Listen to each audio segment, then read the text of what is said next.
तुम्हारा प्यार ओ बाबा, ओ बाबा।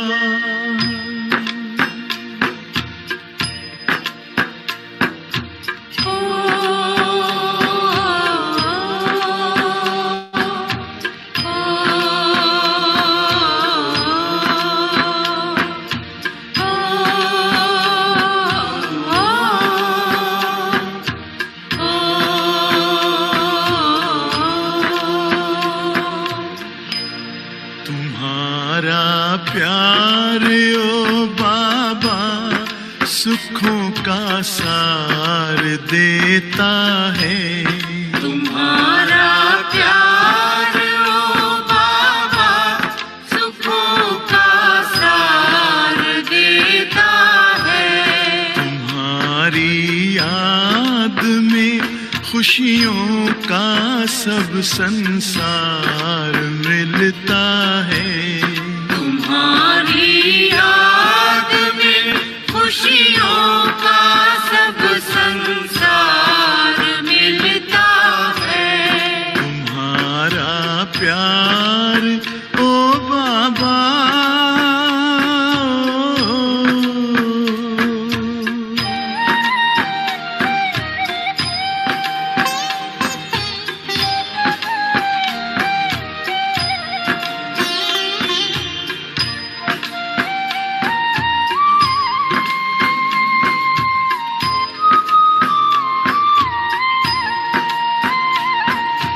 तेरे हाथ में जिसने हाथ अपना दे दिया बाबा,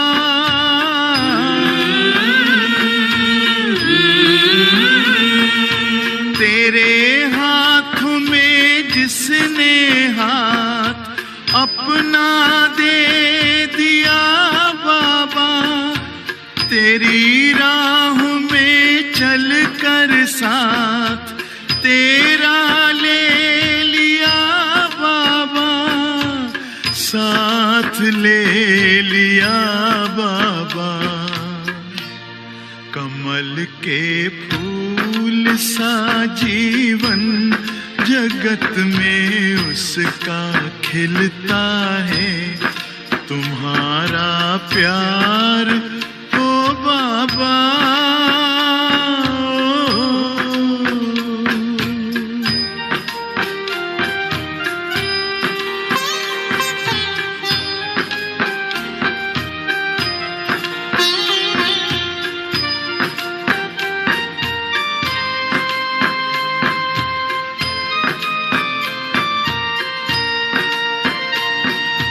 नजर जिनकी सदा तुम पर बसे, जिस दिल में बस तुम हो,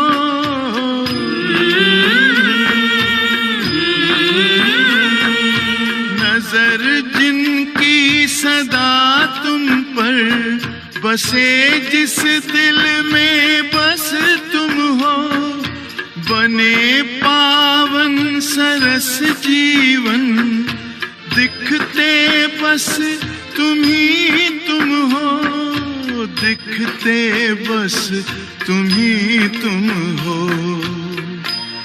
तेरी पलकों की छाया में हमेशा वो तो पलता है। तुम्हारा प्यार ओ बाबा,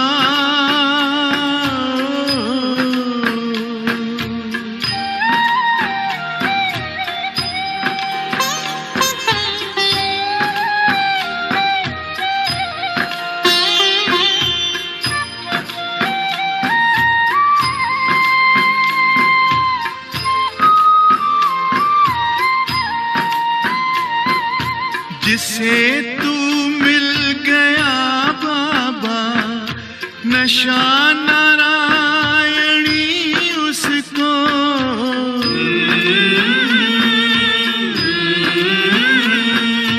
जिसे तू मिल गया बाबा, नशा नारायण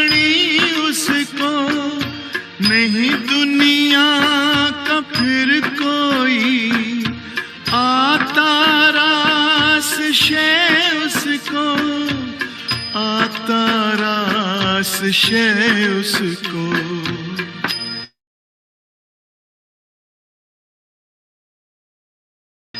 गगन में पंछी बन उड़ता, सितारों पर वो चलता है। तुम्हारा प्यार ओ बाबा सुखों का सार देता है।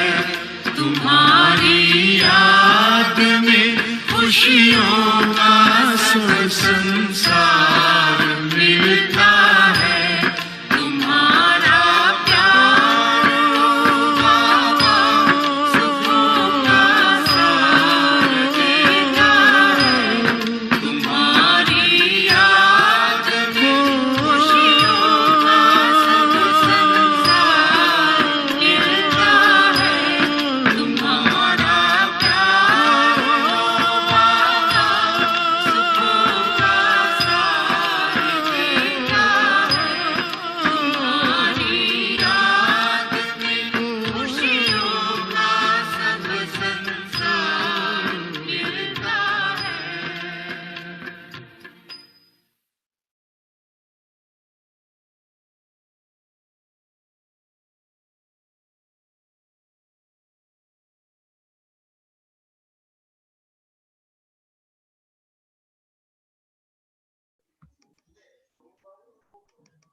ओम शांति। Good evening. आप सबको इस अव्यक्त समारोह में स्वागत है। आज के इस अव्यक्त समारोह की विशेष परमात्मा की अव्यक्त वाणी है, लॉ मेकर बनो, लॉ ब्रेकर नहीं। 3 मई 1972 की अव्यक्त महावाक्य है। अपने को लॉफुल और लवफुल दोनों ही समझते हो। जितना ही लवफुल उतना ही लॉफुल हो, कि जब लवफुल बनते हो तो लॉफुल नहीं बन सकते हो। 3 स्टेजेस बाबा ने बताई। पहला, अपने को लवफुल और लवफुल दोनों समझते हो। समझना अर्थात स्वयं के उस स्वरूप को स्वीकार करना और उस स्वरूप के आधार से कर्म करना। दूसरा, जितना लॉफुल उतना लॉफुल।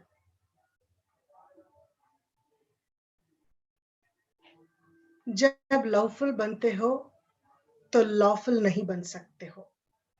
जब लॉफुल बनते हो लॉफुल नहीं बन सकते हो। क्या दोनों ही साथ साथ एक ही समय कर्म में उस स्वरूप में दिखाई दे सकते हैं? क्योंकि जब तक लॉ और लव दोनों ही समान नहीं हुए तब तक कार्य में सदा सफलता मूर्त बन नहीं सकते। सफलता मूर्त व संपूर्ण मूर्त बनने के लिए इन दोनों की आवश्यकता है, लव एंड लॉ। लॉफुल अपने आप के लिए भी बनना होता है ना। लॉफुल मतलब लॉ प्रमाण, विधि प्रमाण अपने आप के लिए भी बनना है। ऐसे नहीं बोलने के लिए सभी मर्यादाएं बोल दी और स्वयं धारण न करे तो शक्ति नहीं होगी, बोलने का कोई अर्थ ही नहीं होगा। और जिनको बोला है उनको तो ताकत ही नहीं होगी वो विश्वास करके धारण करने के लिए। न सिर्फ दूसरों के लिए लॉफुल बनना पड़ता है, लेकिन जो स्वयं अपने प्रति लॉफुल बनता है वही दूसरों के प्रति भी लॉफुल बन सकता है। अगर स्वयं अपने प्रति कोई भी लॉ को ब्रेक करता है तो वह दूसरों के ऊपर लॉ चला नहीं सकता। कितना भी दूसरों के प्रति लॉफुल बनने का प्रयत्न करेगा लेकिन बन नहीं सकेगा। या अंडरलाइन करने वाली बात है। याद है ना स्टेप बाय स्टेप कैसे बाबा ने समझाया? सबसे पहले बाबा ने पूछा, अपने आप को लवफुल और लाफुल समझते हो? दूसरा बाबा ने पूछा, क्या तुम जितना लवफुल उतना लॉफुल हो? अर्थात अगर जब लवफुल होते हैं तो लॉफुल नहीं बन सकते, लवफुल लॉफुल रहते हैं तो लवफुल नहीं बन सकते। क्या ऐसा है? क्योंकि दोनों साथ साथ है परंतु समान नहीं है। एक तो दोनों साथ साथ रहना, संपूर्ण समान रहना, तभी स्वरूप बन पाएंगे। क्योंकि जब तक दोनों समान नहीं तब तक कार्य में सफलता मूर्त नहीं बन सकते। सफलता मूर्त, संपूर्ण मूर्त बनने के लिए दोनों भी समान और संपूर्ण तरीके से मौजूद रहना अति आवश्यक है। फिर बाबा ने कहा, लॉफुल अपने आप के लिए भी बनना पड़ता है। दूसरों को डिसिप्लिन सिखाए, स्वयं डिसिप्लिन नहीं है तो वो बात ही नहीं रहेगी। तो बाबा ने कहा कि न सिर्फ दूसरों के लिए लॉ से बोलना, लॉ प्रमाण चलना नहीं, स्वयं में भी वो धारण करना चाहिए सभी लॉस। फिर बाबा ने पूछा, जो स्वयं अपने प्रति लॉफुल बनता है वही दूसरों के प्रति भी लॉफुल बन सकता है। अगर स्वयं अपने प्रति कोई भी लॉ को ब्रेक करते हो तो दूसरों के ऊपर भी लॉ चला नहीं सकते। कितना भी दूसरों के प्रति लॉफुल बनने का प्रयत्न करेगा लेकिन बन नहीं सकता। इसलिए अपने आप से पूछो कि मैं अपने प्रति व अन्य आत्माओं के प्रति लॉफुल बना हूं? मैं अपने प्रति और अन्य आत्माओं के प्रति लॉफुल बना हूं? प्रातः से लेकर रात तक मनसा संकल्प में व वाणी में अथवा कर्म में, संबंध संपर्क में व एक दो के सहयोग देने में व सेवा में कहाँ भी किस प्रकार का लॉ ब्रेक तो नहीं किया? बहुत गहरी चेकिंग की बात है। लॉ कौन सा है ये आप पहले डिफाइन कीजिए कि कोई भी प्रकार की अवगुण या विकार अंश मात्र भी ऐसे अंदर से बाहर नहीं आनी चाहिए। बाहर से अंदर, बाहर तो होता ही है। जब फोकस बाबा बाहर, देहाभिमान और स्थिति कमजोर होगी तो फोकस तो अवगुण के ऊपर रहेगा ना। तो अंदर की स्थिति ऐसा बनाना है कि बाहर की तो अंदर ना जा सके परंतु अंदर से कोई बाहर भी ना आ सके। It is very important. अवगुण है, अभी भी थोड़ी बहुत अवज्ञाएं, अमर्यादाएं या फिर कमजोरियां, कमियां है, पर वो कभी भी संकल्प मात्र, वृत्ति में या बोल में या नजर में, नजरिया में, कर्म में बिल्कुल नहीं आना चाहिए। अच्छा, अभी बाबा का जो गहरी चेकिंग है, किस किस में लॉ ब्रेक नहीं होनी चाहिए। सुबह से लेकर प्रातः रात तक, सुबह से रात तक क्या चेकिंग करना है? मनसा, दूसरा वाणी, तीसरा कर्म, चौथा संपर्क, पांचवा सहयोग देने में और छठा सेवा में। किसी भी प्रकार से लॉ ब्रेक तो नहीं किया ना। जो लॉ ब्रेकर होगा वह नई दुनिया का मेकर नहीं बन सकता, वह peace maker, new world maker नहीं बन सकता। नई दुनिया का मेकर, पीस मेकर और नई दुनिया का, नई वर्ल्ड मेकर नहीं बन सकता। तो अपने आप को देखो कि मैं न्यू वर्ल्ड मेकर व पीस मेकर, लॉ मेकर व लॉ ब्रेकर हूं। क्या हूं मैं पीस मेकर हूं, न्यू वर्ल्ड मेकर हूं, नई दुनिया का मेकर हूं या लॉ ब्रेकर हूं? जो स्वयं लॉ मेकर है वही अगर लॉ को ब्रेक करता है तो क्या ऐसे को लॉ मेक कर कहा जा सकता है? जो स्वयं लॉ मेकर है वही अगर लॉ को ब्रेक करता है तो क्या ऐसे को लॉ मेकर कहा जा सकता है?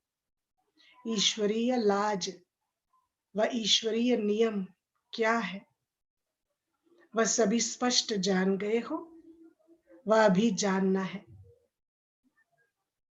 रूल्स एंड रेगुलेशंस, किसी भी स्कूल में ज्वाइन होते हैं तो विशेष वो पट्टी देते हैं, वो paper, rules and regulations to join in this school, college, कहीं भी।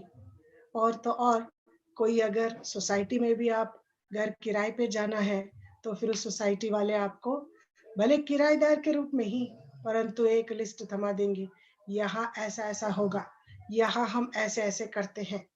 हर प्रकार की पब्लिक यूटिलिटीज उपयोग करने में भी और घर के चार दीवार के अंदर भी कैसे रहना चाहिए, ये सब बातें वो एक लिस्ट बना के देंगे। तो हर एक के लिए, हर जगह के लिए नियम, कानून, मर्यादाएं रहती है। तो ये आध्यात्मिक जीवन के, ब्राह्मण जीवन का लॉ क्या है, क्या तुम जान गए हो या अभी भी जानना बाकी है? बाबा पूछ रहे हैं। ईश्वरीय लाज, ईश्वरीय नियम, देखो ये दोनों कितने कितने बाबा ने शब्द कैसे यूज किए। ईश्वरीय लाज, लाज शर्म कहते हैं ना, तो जब मर्यादाओं से अगर लकीर के बाहर चले गए तो वो आगे हम सुनते हैं इस विषय में।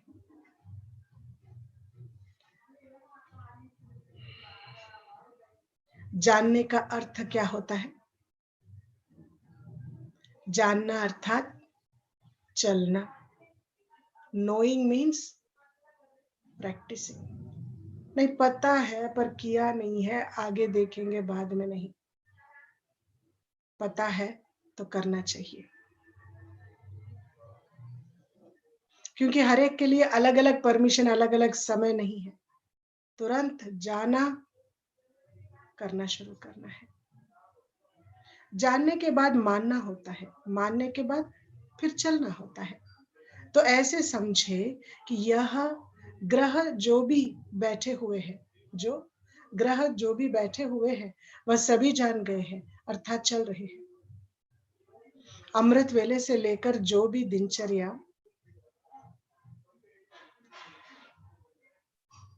करते रहे हो वह सभी ईश्वरीय लाज के प्रमाण बिता रहे हो।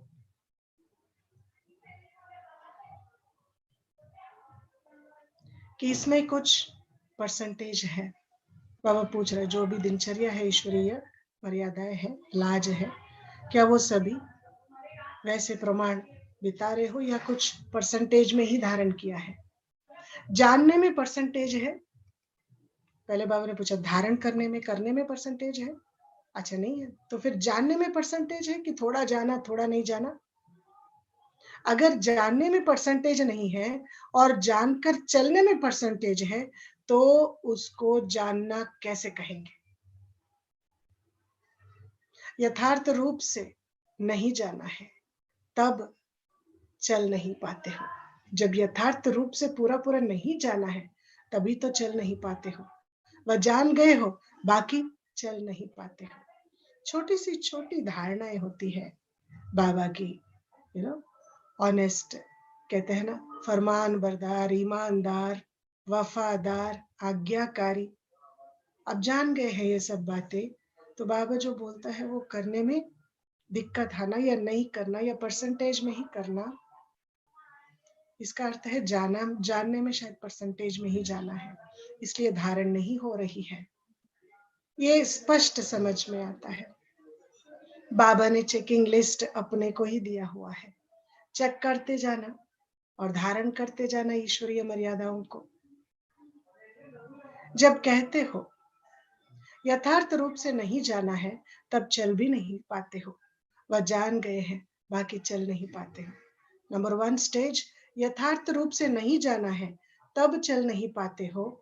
वह जान गए हो, बाकी चल नहीं पाते हो, क्या कहेंगे? जब कहते हो यहाँ जानना, मानना, चलना एक ही है, फिर यह अंतर क्यों रखा है? आज्ञाकारियों को यह समझाते हो कि आप अज्ञानियों को यह समझाते हो कि आप जानते हो हम आत्मा है, लेकिन मानकर चलते नहीं हो।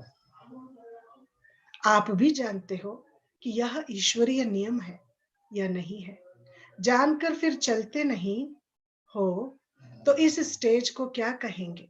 जानकर फिर चलते नहीं हो तो इस स्टेज को क्या कहेंगे? तो किसी ने कहा, बाबा, पुरुषार्थ।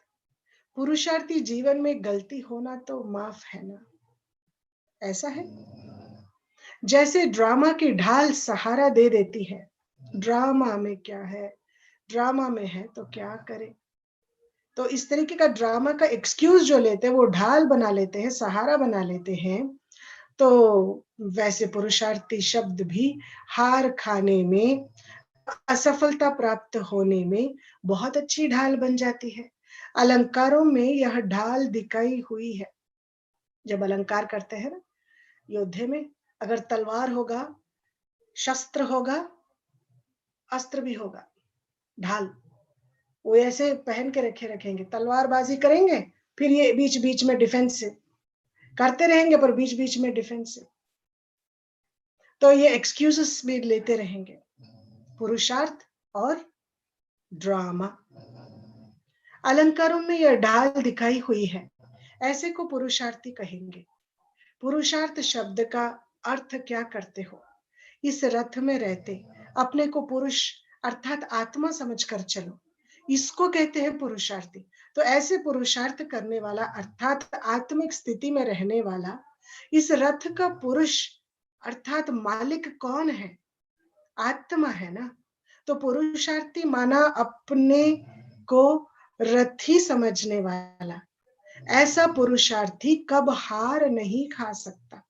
तो पुरुषार्थ शब्द को इस रीति से यूज ना करो। हाँ, ऐसे कहो, हम पुरुषार्थहीन हो जाते हैं। हम पुरुषार्थहीन हो जाते हैं तब हार होती है। अगर पुरुषार्थ में ठीक लगा हुआ है तो कब हार नहीं हो सकती। जानने और चलने में अगर अंतर है तो ऐसी स्टेज वाले को पुरुषार्थी नहीं कहा जाएगा। जानने और चलने में अगर अंतर है तो ऐसी स्टेज वाले को पुरुषार्थी नहीं कहा जाता। पुरुषार्थी सदैव मंजिल को सामने रखते हुए चलता है। वह कब रुकता नहीं है। बीच-बीच में मार्ग में जो सीन आती है उनको देखने लगते हैं, लेकिन रुकते नहीं हैं। देखते हो व देखते हुए नहीं देखते हो। 2 स्टेज। साइड सीन्स तो आते हैं। यात्री हम हाईवे पे जा रहे हैं, मंजिल की ओर बढ़ रहे हैं। साइड सीन्स को भी देखना होता है, पर 2 स्टेजेस है। एक देखते हो, देखते चल रहे हो, या दूसरा देखते हुए नहीं देख रहे हो और आगे चल रहे हो। कौन सी स्टेज पे है हम? बाबा कहते हैं, पुरुषार्थी सदैव मंजिल को सामने रखते हुए चलते हैं। वह कब रुकता नहीं है। बीच-बीच में मार्ग में जो सीन आते हैं, उनको देखने लग पड़ते हैं, लेकिन रुकते नहीं हैं। देखते हो व देखते हुए नहीं देखते हो। जो भी बात सामने आती है, उनको देखते ही ऐसी अवस्था में चलने वाले को पुरुषार्थी नहीं कहा जा सकता। जो भी बात सामने आती है, उनको देखते ही ऐसी अवस्था में चलने वाले को पुरुषार्थी नहीं कहा जा सकता। पुरुषार्थी कब भी अपनी हिम्मत और उल्लास को छोड़ता नहीं है। हिम्मत, उल्लास सदा साथ है, तो विजय सदैव है ही। हिम्मतहीन जब बनते हैं अथवा उल्लास के बजाय हिम्मतहीन जब बनते हैं अथवा उल्लास के बजाय किसी न किसी प्रकार का आलस्य जब आता है, तब ही हार मान लेते हैं। हार कब होती है? हार कब होती है? जब हिम्मतहीन हो जाते, पहला। दूसरा, जब उल्लास के बजाय किसी भी प्रकार का आलस्य आ जाता है। और छोटी सी गलती करने से लॉफुल बनने के बजाय स्वयं ही लॉ मेकर होते हुए लॉ को ब्रेक करने वाले बन जाते हैं। छोटी सी गलती करने से लॉफुल बनने के बजाय स्वयं ही लॉ मेकर होते हुए भी, स्वयं भी लॉ मेकर होते हुए भी लॉ ब्रेकर बन जाते हैं। वह छोटी सी गलती कौन सी है जिससे हम लॉ मेकर के बजाय लॉ ब्रेकर बन जाते हैं? एक,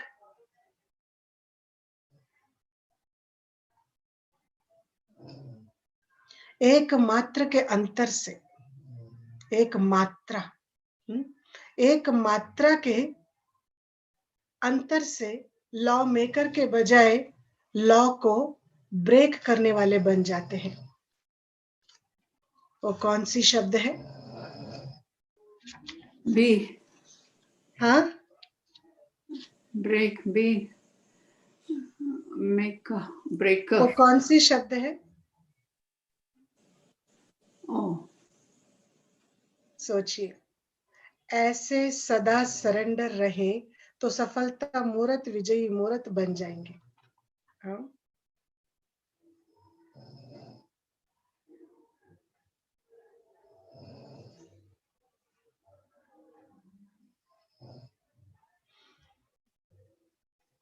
तो बाबा कहते हैं कभी कभी अपनी मत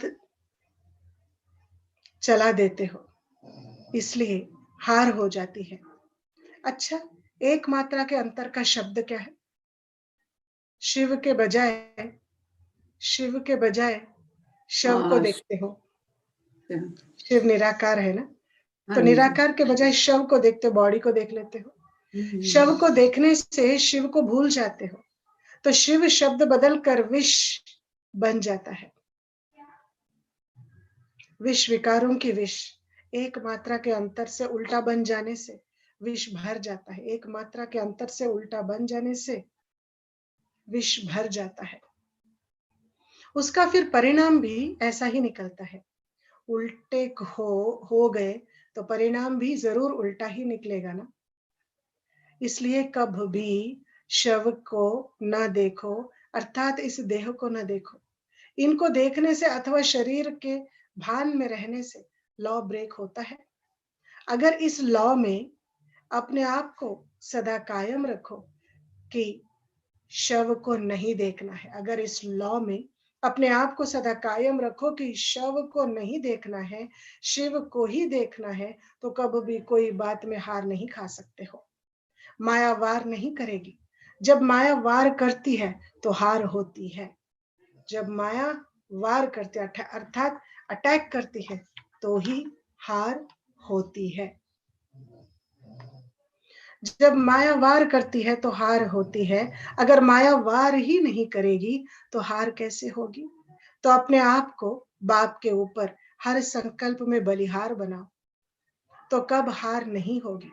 संकल्प में भी अगर बाप के ऊपर बलिहार नहीं हो तो संकल्प कर्म में आकर हार खिला देते। संकल्प कर्म में, संकल्प मात्र में अगर बाप को, ये सब बाप के ऊपर सभी बलिहार नहीं करेंगे तो फिर क्या हो जाएगा? कर्म में आकर हार खिला देगी वो। इसलिए अगर लॉ मेकर अपने को समझते हो तो कभी भी इस लॉ को ब्रेक नहीं करना है। चेक करो, यह जो संकल्प उठा है बाप के ऊपर बलिहार होने योग्य है। यह जो संकल्प उठा है बाप के ऊपर बलिहार होने के योग्य है।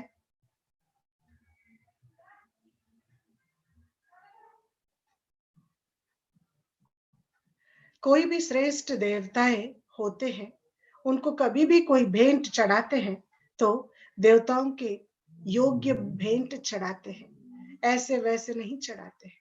तो हर संकल्प बाप के ऊपर अर्थात बाप के कर्तव्य के ऊपर बलिहार जाना है। हर संकल्प बाप के ऊपर बलिहार जाना है। या चेक करो, जैसे ऊंचते ऊंच बाप है वैसे ही संकल्प भी ऊंच है जो भेंट चढ़ावे। अगर व्यर्थ संकल्प विकल्प है तो बाप के ऊपर बलि चढ़ा नहीं सकते। अगर व्यर्थ संकल्प विकल्प है तो बाप के ऊपर बलि चढ़ा नहीं सकते, बाप स्वीकार कर नहीं सकते। व्यर्थ संकल्प बाप स्वीकार नहीं कर सकते। आजकल शक्तियों और देवियों का भोजन होता है तो उसमें भी शुद्धि पूर्वक भोग चढ़ाते हैं। अगर उसमें कोई अशुद्धि होती है तो देवी भी स्वीकार नहीं करेगी, कहते हैं। फिर वह भक्तों को महसूस आती है कि देवी ने हमारी भेंट स्वीकार नहीं की है, तो आप भी श्रेष्ठ आत्माएं हो, शुद्धि पूर्वक भेंट नहीं है तो आप भी स्वीकार नहीं करते हो। ऊंचे ते ऊंचे बाप के आगे क्या भेंट चढ़ानी है वह तो समझ गए हो ना। इतना तो समझ सकते हैं ना। हर संकल्प में श्रेष्ठता भरते जाओ, हर संकल्प बाप और बाप के कर्तव्य में भेंट चढ़ाते जाओ। पहला, हर संकल्प में श्रेष्ठता भरते जाना है, और दूसरा, हर संकल्प को बाप के कर्तव्य में भेंट चढ़ाते जाओ।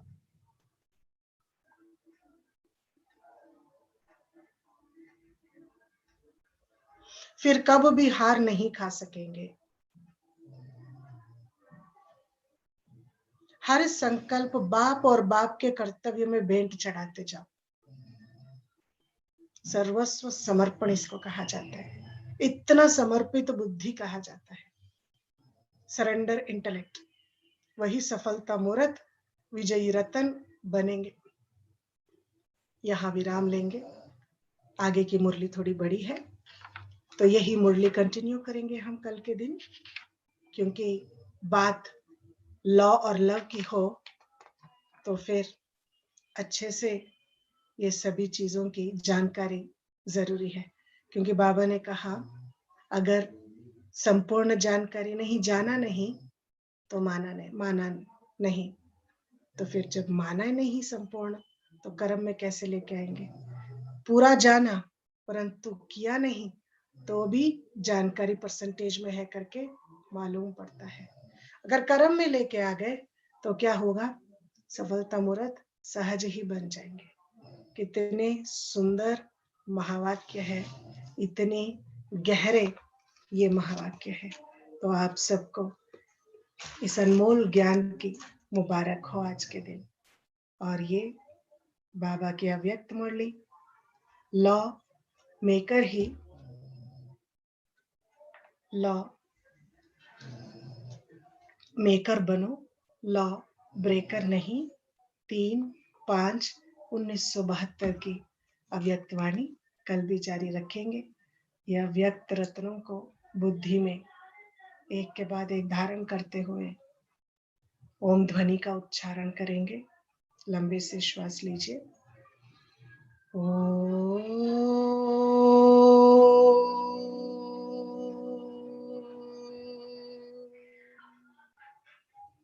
शांति।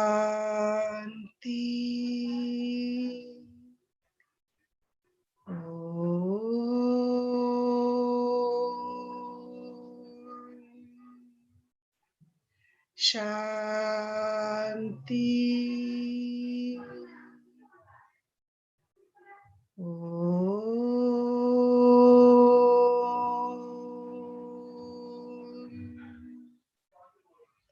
शांति।